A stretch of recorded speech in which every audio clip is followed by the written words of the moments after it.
बंद करो, बंद करो, बंद करो, कर्मचारियों का शोषण बंद करो, बंद करो। और स्वागत करता हूं आपका फाइट अगेंस्ट करप्शन में। भ्रष्टाचार से जुड़ी हुई हर खबरों से हम आपको रूबरू कराते हैं और हर समय इस कोटद्वार के अंदर जो भी हलचल होती रहती है हम आपको उससे अवगत कराते हैं। और आज मौका है नगर निगम कोटद्वार में आने का।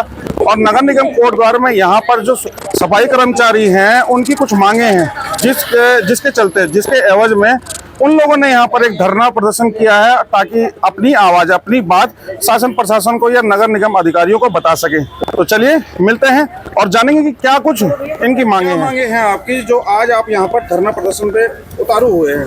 मजबूर होना पड़ा आपको कि यहाँ धरना देना पड़े। हमारी सबसे फर्स्ट मांग है कि जो हमारे मोहल्ला स्वास्थ्य समिति में नगर पालिका से सन 2012 से 10 से 8 से कर्मचारी लगे हुए हैं उनको आज तक नियमित ही नहीं करा गया जी। सबसे पहली मांग हमारी यही है कि उन कर्मचारियों को, जैसा कि आज कर्नाटक में 13,000 कर्मचारी परमानेंट किए गए हैं, उन कर्मचारियों के आधार पे नगर निगम कोटद्वार में उनको परमानेंट किया जाए। पंजाब में कर दिया तो नगर निगम उनको भी परमानेंट करे। जो हमारे नगर पालिका टाइम से कर्मचारी चले आ रहे हैं लगे हुए, उनको 15-15, 20-20 साल हो गए। और जब शासन ने इन लोगों से सूची मांगी कि तुम्हारे नगर निगम में कितने कर्मचारी कब से लगे हुए हैं, तो इनकी वरिष्ठता नगर निगम ने 5 साल की केवल दिखाई, जबकि कर्मचारी लगे हुए 15-15, 16-16 साल हो चुके हैं। सूचना अधिकार में मैंने पहले मांगा था तो उस पीरियड में भी उन्होंने कहा था हम कर देंगे, जिसकी प्रतिलिपि मेरे पास है। तो मेरी सबसे फर्स्ट मांग यही है कि उन कर्मचारियों को वरीयता दी जाए जो मतलब इतने पुराने लगे हुए हैं और 6-7 साल इनको कर्मचारियों को हो गए। आपका जो मांग पत्र है उसमें मैंने एक चीज देखी कि आपने एक बिंदु वहां पर उजागर किया है कि जो कर्मचारी हैं उनकी बायोमेट्रिक उपस्थिति न ली जाए। क्या कारण है ऐसा? उसमें कहानी है कि वो बायोमेट्रिक का जो सिस्टम है फील्ड वालों के लिए नहीं होती बायोमेट्रिक, क्योंकि एक कर्मचारी हमारा 15 किलोमीटर सिक्योरिटी से आता है अंगूठा लगाने, उसके बाद वो फिर दूसरी जगह जाता है साइन करने में रजिस्टर में अपने, क्योंकि एक जगह तो रजिस्टर रखा नहीं जा सकता, एक जगह मशीन नहीं रख सकते हम अपने सामने। तो 25 किलोमीटर से चल रहे एक आदमी आएगा और उसके बायोडाटा उसके बायोमेट्रिक लगाएगा तो कब ड्यूटी करेगा वो? उसका आने में 2 घंटे खराब हो जाते हैं। और वो मशीन फील्ड के लिए है नहीं है, ऑफिशियल के लिए मशीन है वो। तो और देखिए पिछला जो दिवाली का बोनस है वो अभी तक नहीं मिला है। वर्दी आप मांग रहे हैं, प्रिंटेड वर्दी, और 2,500 रुपए आप झाड़ू वगैरह का वेतन भी वो भी मांग रहे हैं। वो मैं बताऊंगा इस चीज के बारे में। 2014 में एक शासनादेश निकला था शासन से कि जो मोहल्ला स्वास्थ्य समिति में कार्य उनको 500 रुपये मानदेय दिया जाए और 25 रुपये झाड़ू भत्ता दिया जाए, जो जिसका कि आज भी केस हमारा सरकारी उच्च न्यायालय में चल रहा है। वहाँ से 3 बार इनको आदेश हो चुका है, लेकिन पीछे किशन सिंह नेगी जी ने लिखा था उसमें कि बोर्ड की बैठक के बाद में आपको लागू कर दिया जाएगा। किशन सिंह नेगी जी भी हमारे चले गए और अब हमारे गुप्ता जी हैं, तो हमने इनसे भी कई बार आग्रह किया कि इस चीज़ को लागू किया जाए हमारे, और हमारे इनका पैसा भी दिया जाए झाड़ू भत्ता।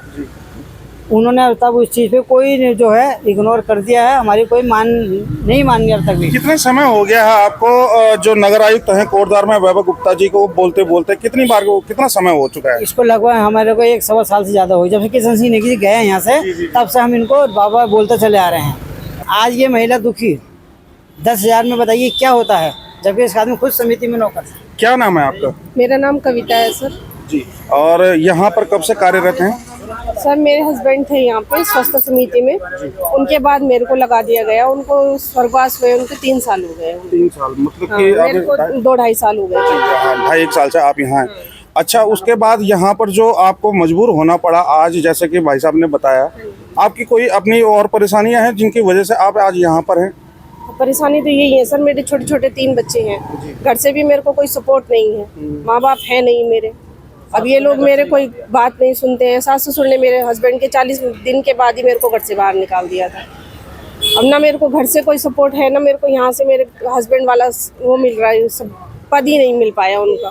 पद भी नहीं मिला और मानदेय भी नहीं मिला अभी काम तक। तो उतना ही मैं भी कर रही हूँ जितने सभी लोग कर रहे हैं, लेकिन वेतन मेरा तो अभी 10,000 अब हुआ है सर जाके, वरना मैं 9.5 पे ही कर रही थी उस टाइम। तो देखिए साथियों, ये किस प्रकार की यहाँ समस्याएं हैं। वैसे समस्याएं तो नगर निगम जब से बना है तब से हैं ही हैं। अच्छा होता कि ये नगर निगम का दायरा इतना बड़ा ना होता, किंतु चलो हो गया है तो कोई बात नहीं है। लेकिन जब हो गया है तो उस प्रकार की सुविधाएं उन कर्मचारियों के लिए भी होनी चाहिए और उस पब्लिक के लिए भी होनी चाहिए वो सुविधाएं, ताकि यहाँ पर नगर निगम का जब 10 वर्षों के उपरांत जब टैक्स लगेगा तो वो आप जो पब्लिक आराम से वो वहन कर सके, दे सके। और जो कर्मचारी हैं उनके भी हितों की रक्षा करनी चाहिए, जो कि उनकी मांगे हैं। कह रहे हैं कि 3 साल से नगर आयुक्त से गुहार लगा रहे हैं। नगर आयुक्त भी आप पूछेंगे अभी थोड़ी देर बाद कि नगर आयुक्त को आपने 3 साल से क्या कार्रवाई की, क्यों आज नगर निगम कर्मचारियों को धरना देने के लिए यहाँ पर आतुर होना पड़ा। आज यहाँ पर नगर निगम कर्मचारियों ने यहाँ पर धरना दे रहे हैं। तो इनकी प्रमुख जो मांगे हैं आपके पास पहुँची गई होंगी। तो ये कह रहे हैं कि ये पिछले 2.5-3 वर्षों से आपसे गुहार लगा रहे हैं, शिकायत कर रहे हैं कि हमारा मानदेय बढ़ाया जाए, या दिवाली का जो बोनस है, या फिर वर्दी है, या फिर जो बायोमेट्रिक जो अटेंडेंस है उसके बारे में। आपका क्या कहना है सर?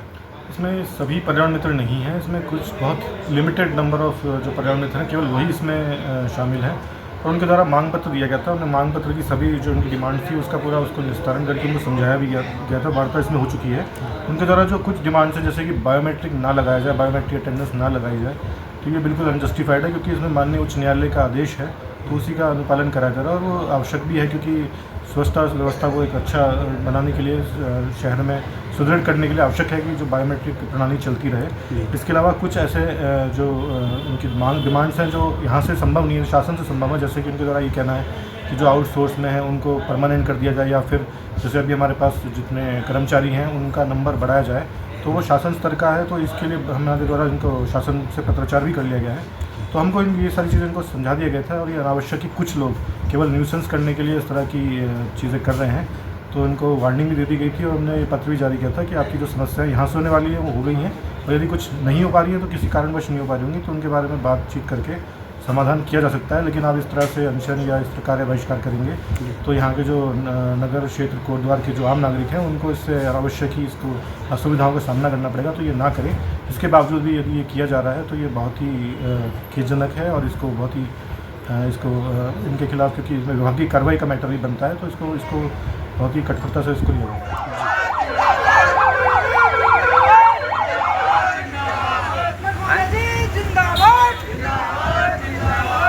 कि 2 वर्षों से लगातार हम मतलब स्वास्थ्य समिति के बोनस की मांग करते आ रहे थे। इसके पूर्व में मैं 15 में अध्यक्ष था। मैंने अपनी अध्यक्षता में 2 बार बोनस दिला चुका हूँ मैं, और इन्होंने 18 के बाद यहाँ के बोनस बंद कर दिया इनका, जबकि ये कह रहे हैं कि ये इन लोगों को बोनस नहीं मिलेगा। आज 3 बजे मेरी मीटिंग है, आप लोग भी रहना उसमें। आपके सामने आपके एक बिंदु पर मैं बात करूँ। 15 अभी गेस्ट हाउस आ जाओ, आपके साथ बैठ के पहले मैं बात करता हूँ, पहले मैं वार्ता करता हूँ आप लोगों को, और फिर नगर निगम में मेरी वार्ता है 3 बजे अधिकारियों के साथ समीक्षा बैठक, उसमें आपकी समस्याओं का समाधान कराएंगे। देखिए दोस्तों, डर सबको लगता है, गला सबका सूखता है। ये माउंटेन ड्यू वाला ऐड नहीं है, परंतु ये चिर परिचित यथार्थ अपनी बातों को यहाँ पर साबित करता है कि डर सबको लगता है। आज अगर राज्य मंत्री का दौरा ना होता, तो जब ये 3 वर्षों से ये मांगे कर रहे हैं, तो क्यों मांगों पे अमल नहीं हुआ, क्यों इस पर कोई कार्रवाई नहीं हुई? आज जब राज्य मंत्री का दौरा यहाँ क्षेत्र में है, तो एक व्हाट्सएप के माध्यम से एक आश्वासन दिया गया है, वो भी एक फौरी तौर पर। क्या पता ये पूरा हो ना हो।